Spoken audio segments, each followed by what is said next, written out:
Hi guys, my name is Alex, welcome to my channel. Today I will show you how to improve the sound of your voice just in one click. You can make, for example, from such a sound. Hi guys, my name is Alex, welcome to my channel. Today I will show you how to improve the sound of your voice just in one click. Like this.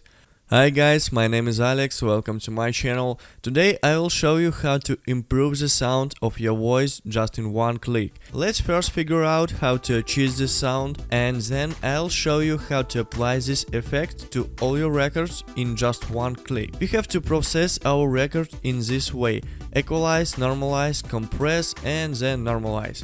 Let's do that. Select our record, go to Effects, Filter and EQ, Parametric Equalizer. Here we're going to select a pre-made preset called Loudness Maximizer. Click Apply. Then again go to Effects, Amplitude and Compression, Normalize. You can normalize the voice as you want, but I prefer the value of 95%. Click Apply. One more time go to Effects, Amplitude and Compression, Dynamics Processing. You will see a graph and you need to make the same graph as I already have.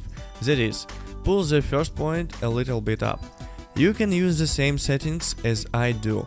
Well, the last one, Effects, Amplitude and Compression, Normalize. Here again, we use the same value as before. Click Apply. And now we got a much better sound. Okay, as I promised, I will tell you how to make a ready-made preset so it can be applied to other records and you don't have to adjust this plugin every time again. Go to Favorites, start recording favorite, and you need to do all the steps again with the plugins as we did it before, and after that click on Favorites, stop recording favorite. And now when you recorded a new sound, you can go to Favorites and then click on the name of your previously created preset. As you can see, all the settings were applied automatically and you don't have to do anything again. Thank you for watching, subscribe to my channel to get new videos, bye.